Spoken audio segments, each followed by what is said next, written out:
What's going on, guys? Welcome into Mavericks Today by Chat Sports. I'm Jeffrey Cooperstein. Happy Mother's Day to all the mothers out there. Just wanted to get that out there as well. And I wanted a quick reminder, we are going to be live tomorrow evening for the NBA Draft Lottery. Let's see if the Mavericks can pull off a miracle and get the number one pick in the 2025 NBA Draft. We'll be going live about 15 minutes before the lottery, so be sure to tune in to the channel. It's youtube.com/MavsTV. And turn on those notifications so you will know right when we go live. I wanted to come at you with the video here today because the lottery is tomorrow, and there are some rumors floating out there that I wanted to address surrounding the Dallas Mavericks. First of all, I haven't got a chance to talk to you guys since the announcement that NIco Harrison fired Belton and Dion Calhoun from the training staff, and it's yet another admission of the mistakes that NIco Harrison has made. In his roundtable press conference,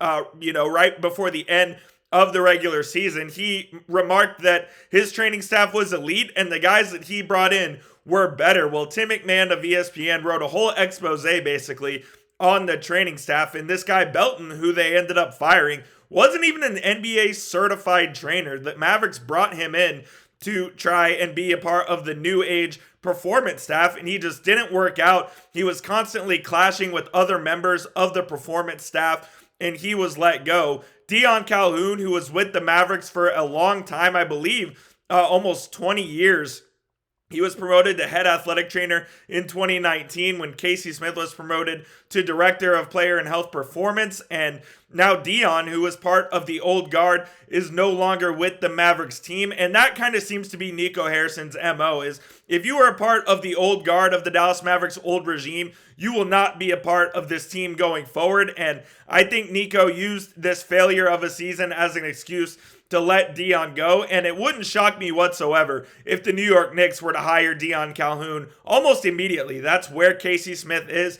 If you remember, he left the Mavericks, went to New York to go be with Jalen Brunson, and it would not shock me whatsoever if Dion Calhoun went over there. So yet again, another mishap, so to speak, from NIco Harrison after he viciously, I guess, defended his medical staff. And then a couple weeks later, he lets go of two of the top people in that room. So we'll see what the Mavericks do in their medical department.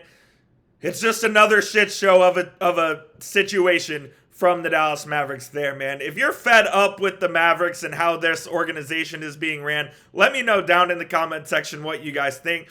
Hopefully the tide can turn tomorrow with the NBA lottery. Like I said, the Mavericks have an 8.5% chance of getting a top 4 pick, just above a 2% chance of getting that number 1 overall pick for the right to draft Cooper Flagg, whoever the Mavericks want to select there. Look, if they get a top 4 pick, they're going to find an impact player at the top of the draft, whether it's a Cooper Flagg, whether it's an Ace Bailey or Dylan Harper, both from Rutgers, whether it's a VJ Edgecombe, who played his college ball just down the road at Baylor. If they somehow get lucky for the first time in Mavericks history and move up in the lottery, there is a player to be had there.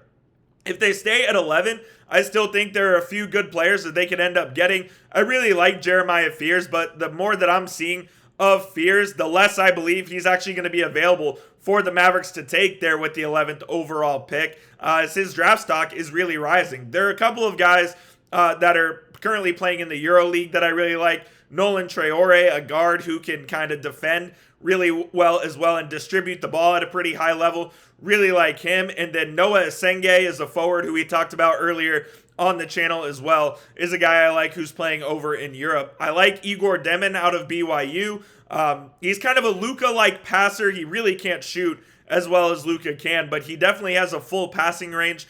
But the Mavericks, whatever they do, they desperately are going to need some guard help here in the first half of the season, given Kyrie Irving probably isn't going to return to this team until January at the absolute earliest. So we'll see what the Mavericks end up doing here in the draft, but it all starts tomorrow with the lottery. And again, another reminder, we will be live for that, so be sure to check us out on the channel. We'll get to the latest trade rumors here in just a moment, but I do need to tell you guys about our sponsor, which of course is PrizePicks, America's #1 daily fantasy sports app. PrizePicks has over 10 million members and billions of dollars in awarded winnings, making daily fantasy sports accessible to all. You just pick more or less on at least 2 players for a shot to win up to 2,000 times your cash. And every lineup you enter on PrizePicks from now until the championship series enters you and a friend to win a VIP trip to basketball's championship series. So you can enter any lineup, whether it be a baseball lineup, a hockey lineup. Our Stars have a big game today. You can enter a soccer lineup, whatever lineup you want to pick. All you have to do is enter